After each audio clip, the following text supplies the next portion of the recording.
নমস্কার, আপনারা দেখছেন সময় কলকাতা। সময় নিউজ নিয়ে আমি পৃথা রয়েছি আপনাদের সঙ্গে। এখন চোখ রাখবো বিস্তারিত খবরে।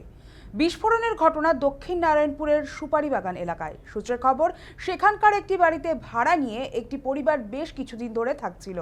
শুক্রবার আচমকায় ওই ঘরের মধ্যে বিকট শব্দে বিস্ফোরণ ঘটে। কিভাবে বিস্ফোরণ ঘটলো আরো বিস্তারিত জানবো। ফোন লাইনে রয়েছেন আমাদের প্রতিনিধি সৌভিক সান্যাল। সৌভিক, কিভাবে এই বাড়িতে বিস্ফোরণ ঘটলো আর বিস্ফোরক কিবা এলো কোথা থেকে, কি জানতে পারছো? তোমায় জানিয়ে রাখি, দক্ষিণ দিনাজপুরের সুপারিবাগান এলাকায় ঘরের মধ্যে থেকে বিস্ফোরণ।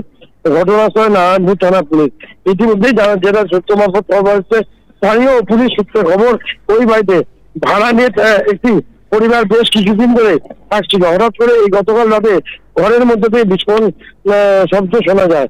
তবে কি থেকে এই বিস্ফোরণ এখনো পর্যন্ত জানা যায়নি।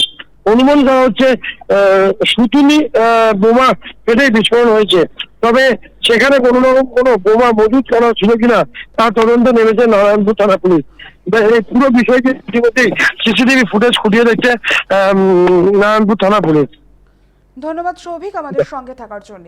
প্রাথমিক অনুমান, সুতলি বোমা ফেটে বিস্ফোরণ হয়ে থাকতে পারে। এরপর খবর পেয়ে ঘটনাস্থলে পৌঁছায় নারায়ণপুর থানার পুলিশ। বিস্ফোরণের প্রকৃত কারণ জানতে ইতিমধ্যে পুরো ঘটনার তদন্ত শুরু করেছে পুলিশ। এই ঘটনার জেরে আতঙ্ক ছড়িয়েছে গোটা এলাকায়।